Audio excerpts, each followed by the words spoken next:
Hey everyone, Selwyn here from WynnStrength.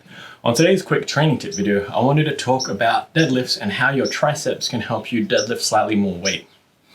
Now these two muscle groups, well, probably don't associate triceps with deadlifting, but one problem that you might encounter with deadlifting is that your arms stay bent on the initial pull.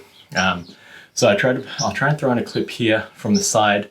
The Jim said it wasn't really enough for a front-on view of the deadlift, but for the most part, when you start a deadlift, if your arms are slightly bent, when you initiate the pull and inevitably your arms are going to straighten out, you're wasting energy straightening out those arms.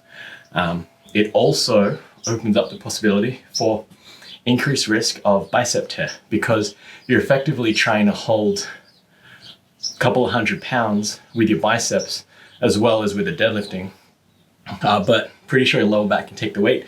Your biceps, it puts your biceps just slightly more risk of tearing because it flexes. It's like you're trying to curl up that weight almost.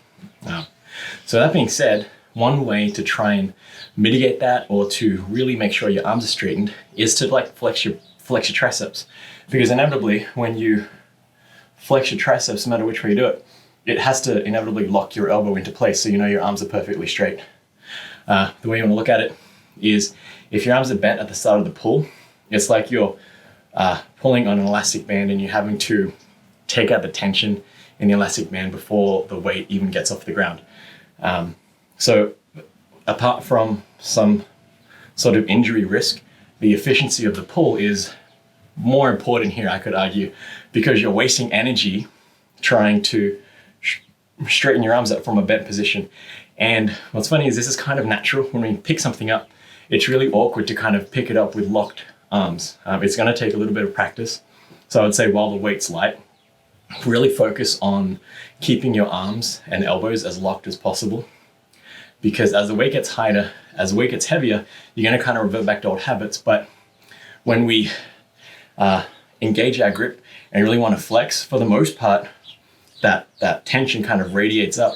And if you don't think about flexing the tricep, your bicep's going to start flexing inevitably because you're trying to pick something up. And just with the way the body kind of works and the way we've kind of normally pick things up, where our arms are bent, we're really picking something up with completely locked arms.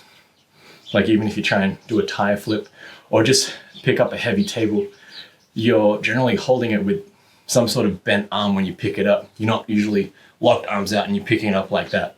It doesn't feel natural. So to get a more efficient deadlift pull, you're kind of trying to do something that's somewhat unnatural to the body until you train it to move another way. So hopefully that helps you. Remember to flex the triceps at the start of the pull amongst all the other cues that you're doing. But if you videotape yourself from the side or the front and you see there's a bend in your arm, that straightens out ever so it'll be really subtle. Try this one little mental cue to make sure that your arms are locked out and you're not losing any efficiency at the start of the pull. Might help you eke out another 5-10 pounds on the deadlift.